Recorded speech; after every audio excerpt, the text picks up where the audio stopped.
In this lecture, we will consider heat transfer due to natural convection.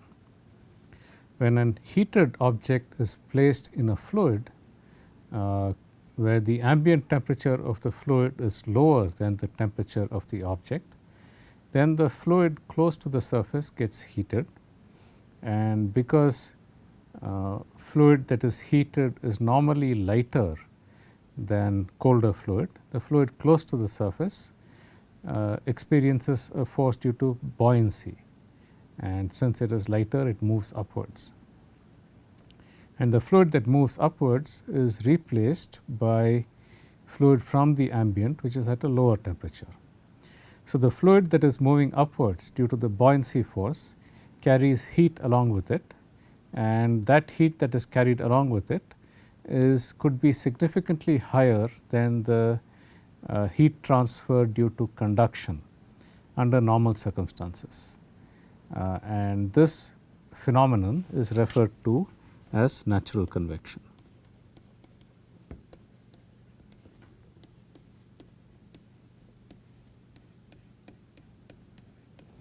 Okay. So, in natural convection, I have an object whose surface is at T is equal to T naught. Okay, so let me draw it a little bigger.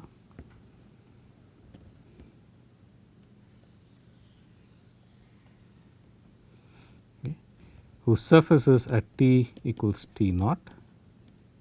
Okay. In a fluid, okay, the characteristic length of the object is Lc, say. Okay. In a fluid with temperature T equals T infinity far from the object. Okay. And because the surface is heated, the fluid close to the surface is lighter than the fluid further away. And because of that, the fluid close to the surface experiences a buoyancy force and moves upwards.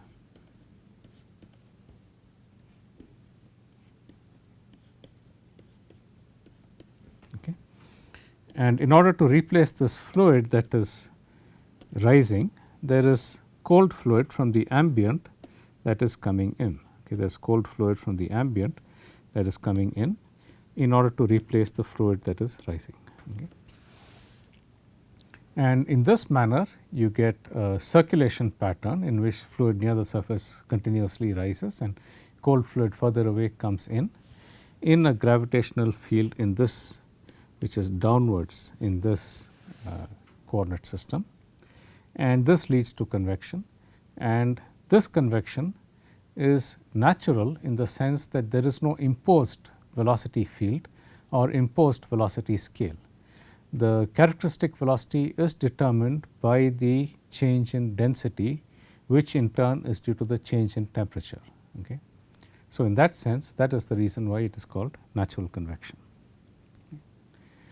The governing equations are the Navier-Stokes equations for the fluid and the heat conduction equation for the temperature field.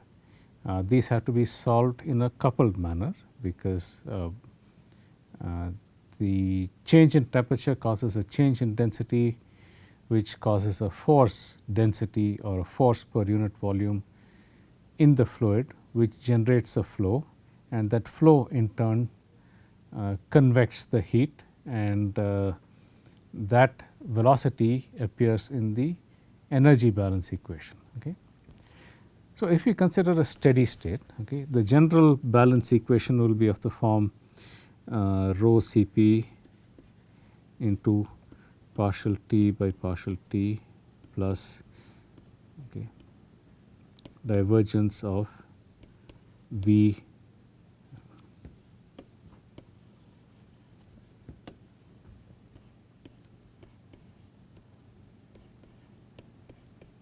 okay, where V is the velocity field. This is equal to the divergence of the negative of the divergence of the heat flux, which is given by Fourier's law. In this case, I have removed rho Cp out because, as I showed you, in normal circumstances this is a constant. Okay.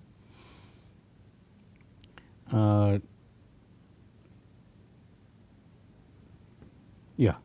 So, and the Navier-Stokes mass and momentum equations are partial rho by partial t plus divergence of rho v is equal to 0 and rho into partial v by partial t plus v, should use vector notation here, v under bar I will use for a vector, okay, v dotted with the gradient of v is equal to the divergence of the stress, which if you recall was equal to mu into grad v plus grad v transpose minus 2 by 3 I, where I was the identity tensor del dot v plus rho times g. Okay. Note that in this particular case, the properties are also functions of the density in general. Okay. The properties also change with density and change with temperature. Therefore, I have not taken these, the thermal conductivity and the viscosity outside of the divergence. Okay. So, therefore, these are inside the divergence because these properties could in general change with temperature and change with density. Okay. If the fluid were, if the temperature were uniform throughout, okay, if there were no variation in temperature, okay, if there were no variation in temperature, then there will be still a variation in pressure because of the hydrostatic head, okay, because from Bernoulli's equation we know that P plus rho g has P plus rho g z has to be a constant. Okay. So, that is the static state. So, if we write down the momentum equation for the static state, there is no pressure, I am sorry, there is no velocity because the temperature is uniform. However, there is a pressure variation, okay, and that the momentum equation for the static state, I have made a mistake here. So, let me take the, I neglected the pressure term, okay, in the Navier-Stokes equation.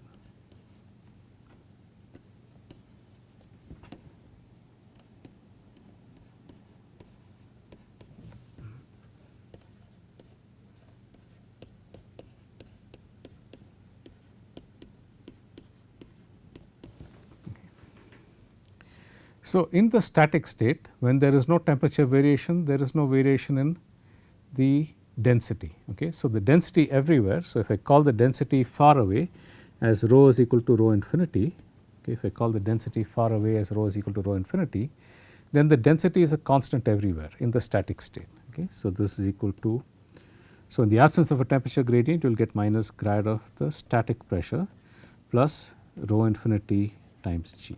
Okay. So, the gradient of the static pressure plus rho infinity times g. Okay. If I define, okay, the dynamic pressure is equal to the total pressure minus the static pressure, okay, and subtract out the equation for the static pressure from the total pressure, okay, then I will get rho into partial v by partial t plus v dot grad v times the dynamic pressure, because I have subtracted out the static pressure, plus the divergence of mu into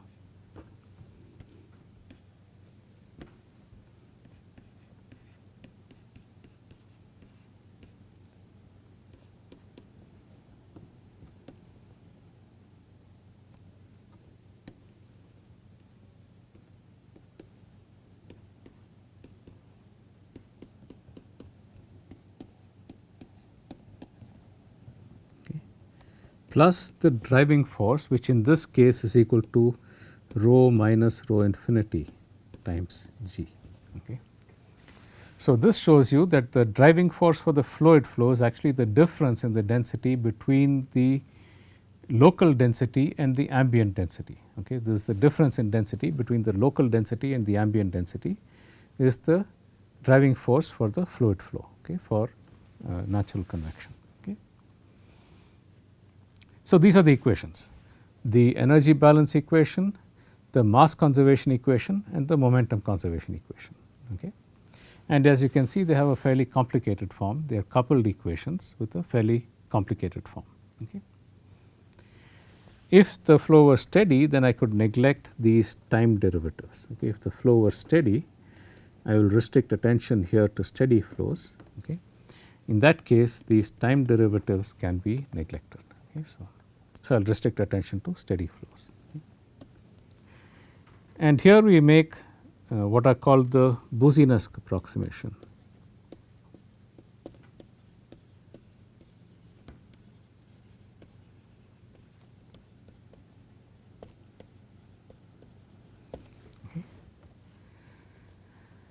See, we assume that the variation in temperature is a linear function of the the variation in density is a linear function of the variation in temperature.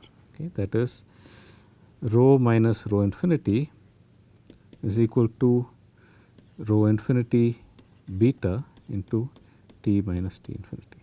Okay, where beta is the coefficient of thermal expansion.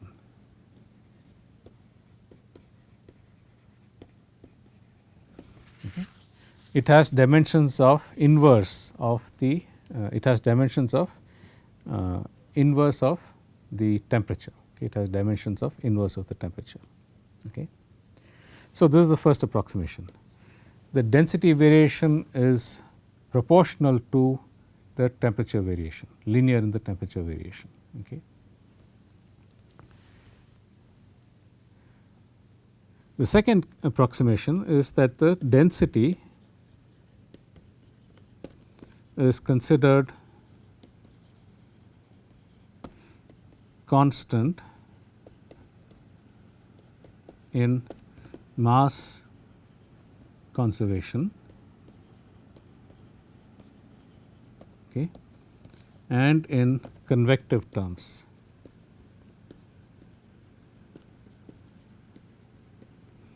In momentum and energy conservation.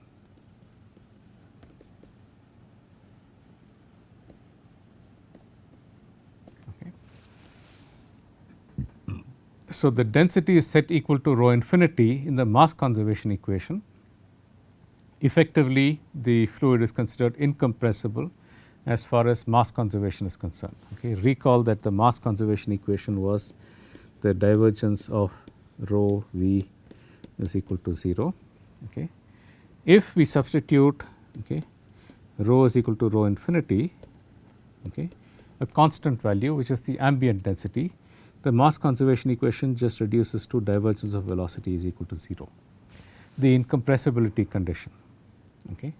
Obviously, this is valid only if rho minus rho infinity by rho infinity. Okay. The magnitude of that is much smaller than 1. Okay. That is, the variation in density is much smaller than the density itself. Okay. So, obviously, this is valid only under those conditions. Okay.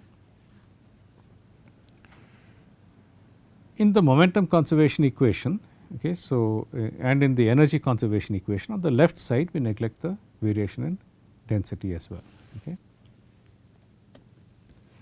Third one is we consider neglect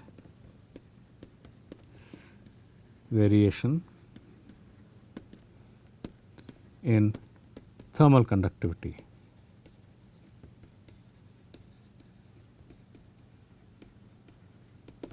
And viscosity. Okay. So, if we neglect the variation in the viscosity in the momentum conservation equation and we neglect the variation in density, okay, so the density is set equal to rho infinity v dot grad v on the left side is equal to minus the divergence of the dynamic pressure, plus we have neglected the variations in viscosity. Okay. So, in this equation we can take the viscosity out, and then we get mu del square v. Okay. Note that this is equal to 0 from the mass conservation equation, because we have neglected variation in density in the mass conservation equation.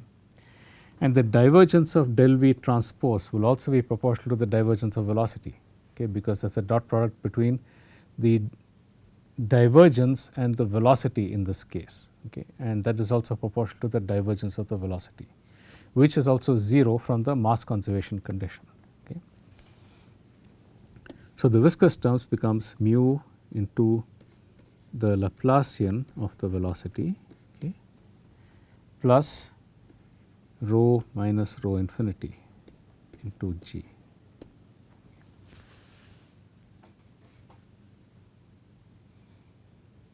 Okay. So, in this particular case, the equation, the density dependence is included only in the buoyancy force term, okay, the body force density term due to buoyancy. Okay, that is the only place that the density variation has been included. Everywhere else the density has been set a constant. That is valid provided the variation in density is much smaller than the absolute density. Okay. What that also implies is that rho minus rho infinity by rho infinity, okay, is equal to the magnitude of beta times delta t. Okay. This has to be much less than 1. Okay. So, beta times delta t has to be much less than 1, beta times, let me write this as t minus t infinity.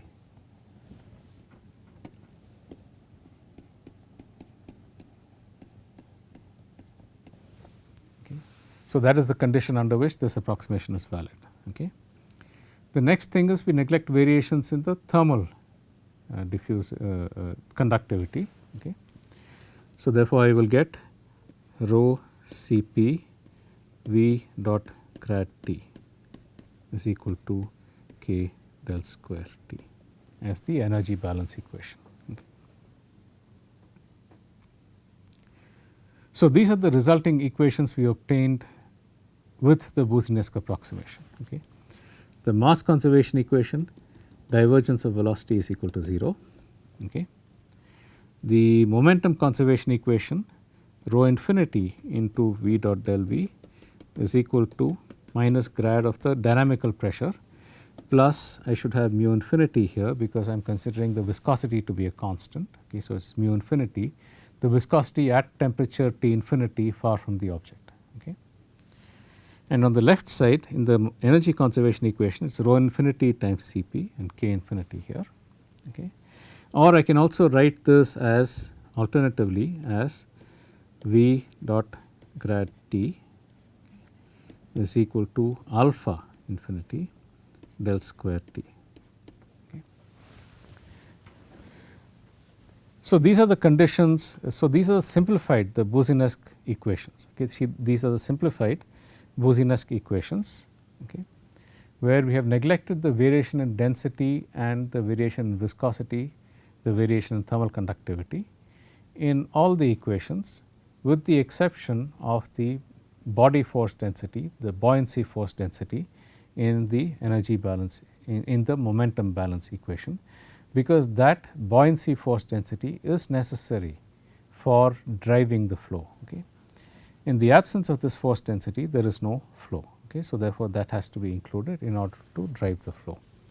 Everywhere else the variation in density, the variation in thermal conductivity and in viscosity have been neglected.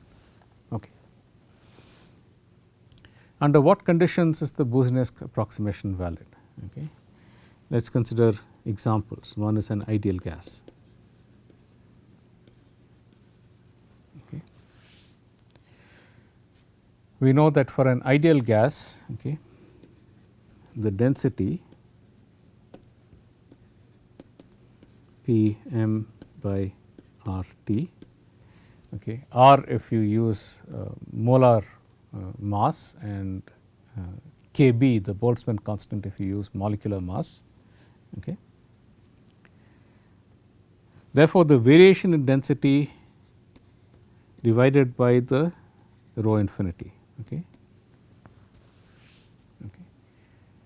For a linear variation in, note that the density and temperature vary linearly in this case. Okay. We have assumed that rho minus rho infinity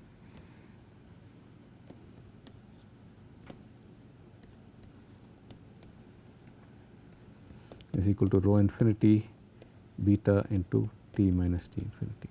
Okay. Okay. I can write this as for the variation density due to the variation temperature is 1 by rho d rho by dt, okay,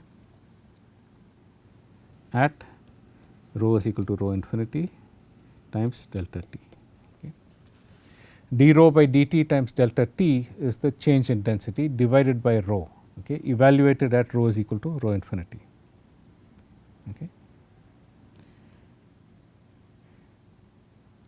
And 1 by rho d rho by dt can be written as d of the natural log of rho by dt.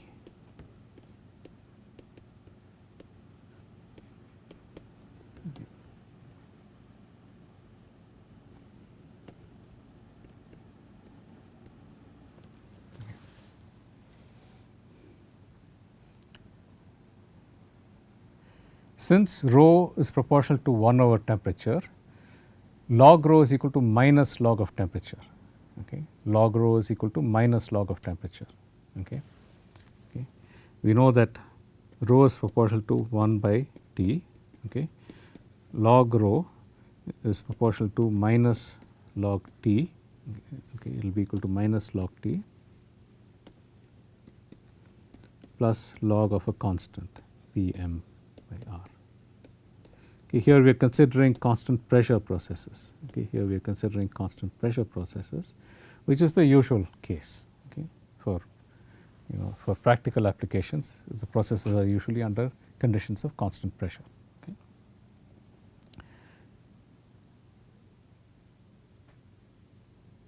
So d log rho by dt is equal to minus d of log of t by dt is equal to minus 1 over T infinity times delta T. Okay.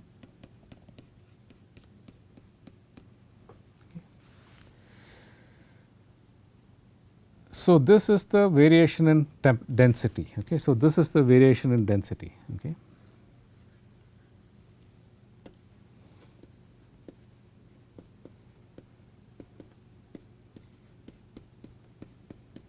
For an ideal gas. Okay. Therefore, the Boussinesq approximation is valid for ideal gases provided delta T, the difference in temperature is much smaller than T infinity, which is the absolute temperature in this case. Note that the temperature that appears in the ideal gas is the absolute temperature. Okay. It is the temperature on the Kelvin scale. Okay. It is the absolute temperature. So, the Boussinesq approximation is valid for an ideal gas so long as the temperature variation is much smaller than the absolute temperature. Okay. So, the absolute temperature at room temperature is about 300 Kelvin, okay, and therefore, the temperature difference has to be much smaller than 300 Kelvin, okay, for the Boussinesq approximation to be valid. Okay. We have also assumed that the viscosity and the thermal conductivity are a constant. Okay. Under what conditions do these apply for ideal gases? Okay. We know that for ideal gases, the viscosity, okay, mu and the thermal conductivity are both proportional to the absolute temperature to the half. Okay. The viscosity and the thermal conductivity are both proportional to the absolute temperature to the half. Okay. Therefore, the change in viscosity divided by the viscosity at the temperature T infinity. Okay. The change in viscosity divided by the viscosity at the temperature T infinity will be equal to 1 by mu d mu by dt at T is equal to T infinity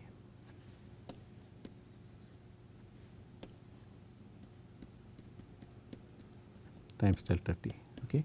Delta mu is d mu by dt times delta T if mu is varying linearly with temperature, and I divide that by mu at T is equal to T infinity. Okay.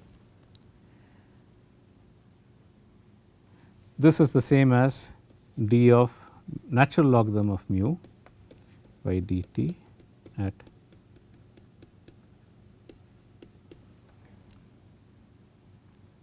if mu is proportional to T to the half, d log mu by dt will be equal to plus half. Okay.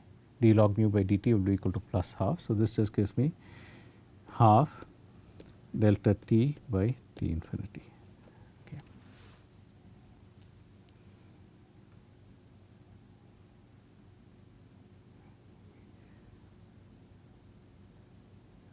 Okay, so, this variation is also proportional to delta t by t, and since the thermal conductivity is also proportional to t to the half, delta k by k infinity will also be equal to half delta t by t infinity. Okay.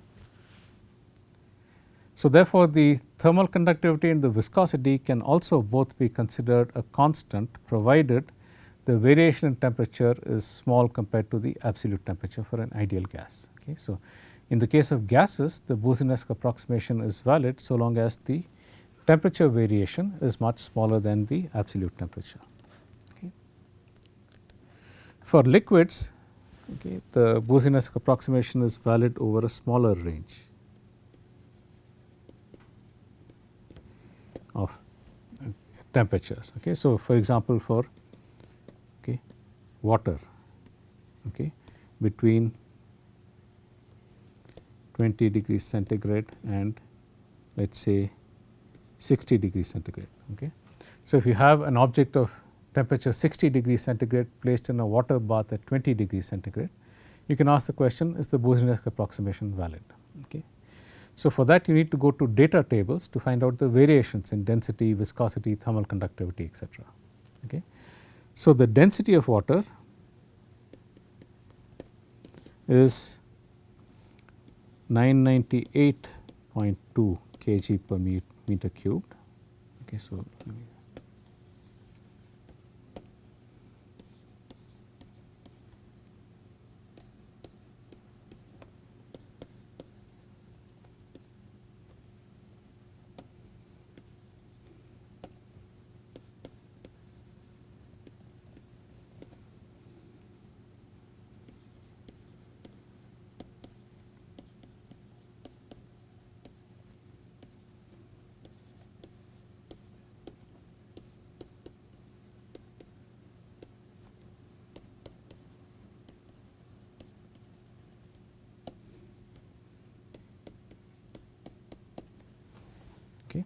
the viscosity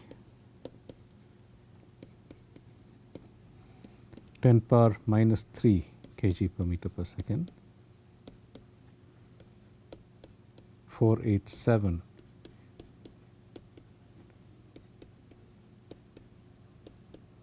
The variation is about 53%. Okay.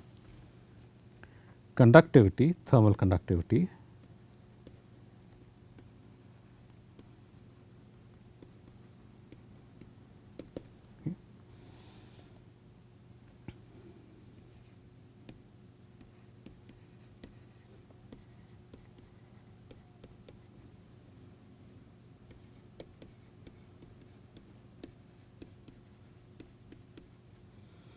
and the variation is about 9.3%.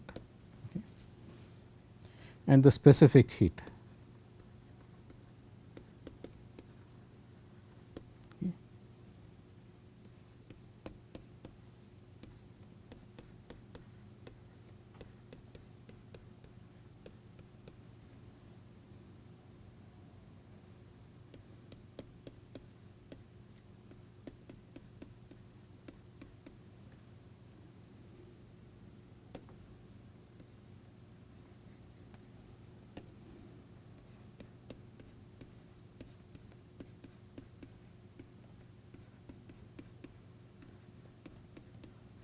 And the variation is about 0.05%. Okay. You can see that the variations in the density and specific heat are actually very, very small. Okay. So, you can consider these to be roughly a constant. There is some variation in the thermal conductivity of the order of 10%, but there is really a large variation in the viscosity, more than 50% between 20 degrees and 60 degrees centigrade. So, the constant viscosity condition cannot be justified in this particular case. The constant thermal conductivity condition is reasonably valid, and the constant density and specific heat conditions are certainly valid. Okay.